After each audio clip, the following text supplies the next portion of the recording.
Okay, just downloading this video to my Pip-Boy. And, alright. There's an upload to YouTube app. Fantastic. The future is now. Uh-oh. Uh-oh. What's Grindr?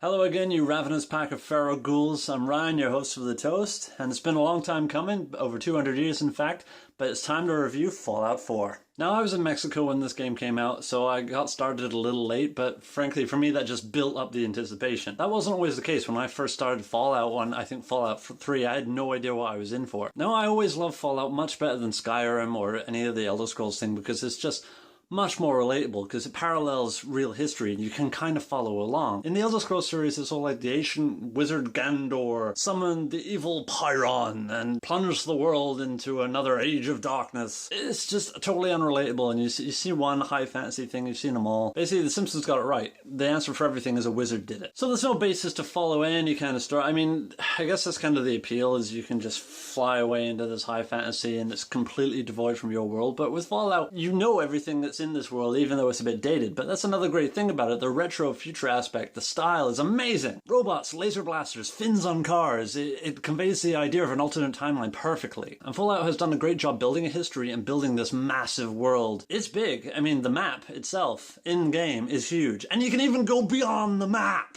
There's like a freaking pyramid out there beyond the borders on your freaking Pip-Boy map. I gotta calm down. So you play as Billy Bellend or Wendy Onesie, and you're frozen for 200 years, you wake up to see your son kidnapped, your spouse murdered, and there's a whole wide post-apocalyptic wasteland for you to be sarcastic to. Be honest, did you ever not pick the sarcastic option? Now, the wasteland itself is pretty much the same thing you've seen in other Fallout games. It's got the same kind of deathclaws, robots, mutated creatures, bugs, like the frickin' bugs, man. And then you got synths, which are pretty much fragile Terminators, unless they're like the human synths, which are just indistinguishable from people because they're full of all the nice red explodey bits that you get from shooting everybody else. Now, admittedly, the wasteland is pretty much what we've seen before, but it's just more of what we love, more distractions. Seriously, ever since I started playing Fallout, I'm trying to do a mission, I'm wandering around the world like, I'm gonna go save my son. Hey, what's that? Oh, a corpse. Oh, I like his gun. That's a cool hat. Yeah, I'll get to Sean in a minute. Hey, a cave! Oh yes, I need adhesive! Pre-war money! So by the time you've done all these distractions, your son's got to be like 70 years old by now. Oh, wait. The wasteland itself is just so cool to explore. I mean, it's a massive... They just do a post-apocalyptic wasteland justice. And the constant danger of radiation, it just makes it threatening the whole time you're there. Although I'm surprised that cities like Diamond City even still exist with the infinite amount of raiders and super mutants that are everywhere. And ghouls too. Ghouls in this game are so much more scary. I mean, you're trying to shoot them and they bob and weave. I know they're just shambling and stumbling, but still, it makes them so much harder to hit than anybody else. Unless you're using VATS, which I'm still not quite sure how that works. I guess people in the wasteland are just really good at surviving by now. I mean, if it takes you 30 hours to become a god, then I guess everyone else can too. Speaking of leveling up, we've got the new special system, which gives you different skills and perks every time you level.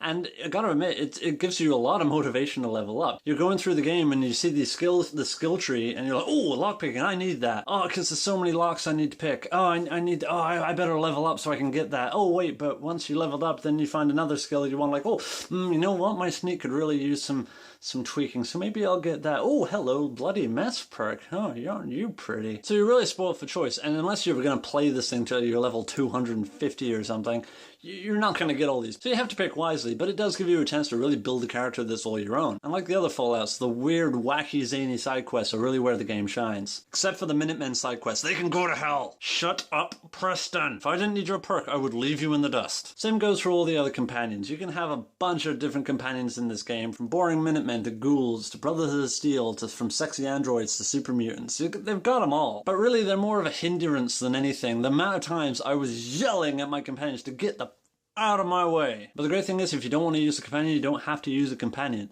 And if so, get the Lone Wanderer perk. It gives you a lot of bonuses if you're going it alone. Sure, it has its problems like all video games, but Bethesda really only has kind of glitchy problems, nothing with the core game. And frankly, getting mad at Fallout is like getting mad at a puppy. I mean, you're kind of a pest, but I love you anyway. And some of the glitches are damn funny. I mean, there was a certain giant robot that had a lot of trouble stepping over a car, and I thought that was hilarious for about 2 minutes, and then I was just like, how do I get past this? Sure, it's annoying, but frankly, the detail that goes into the story of this game, the size of this game and how full it is, glitches mean nothing. Seriously, the story, there's so much story packed into this game. You hack any terminal and you're going to get the whole backstory of a vault. Okay, is it just me, or is it like the most exciting thing in the game to discover another vault? I mean, these vaults just remind you of home. Oh, speaking of home, you can build your own now. It's just a whole nother bonus element of the game you can do. You can craft settlements, and you're really spoiled for choice where you can build these things.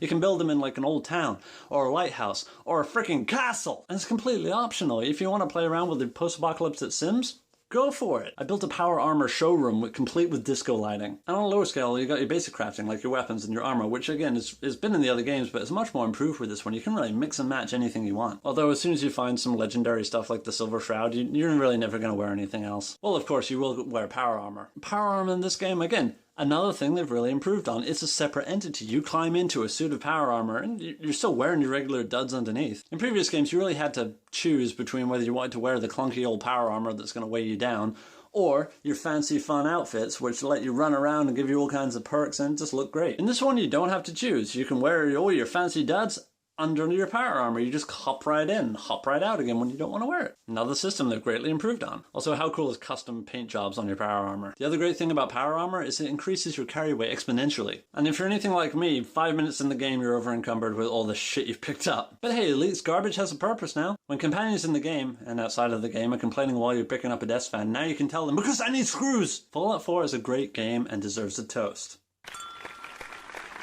Fallout is a great game, no question. The amount of work that's gone into it, the amount of stuff you can do, even if you're not into that exact style of play, it's got its own options where you don't have to play first person, you can play third person, you can craft stuff, you can not craft stuff, you can do the story, you can do the side quests.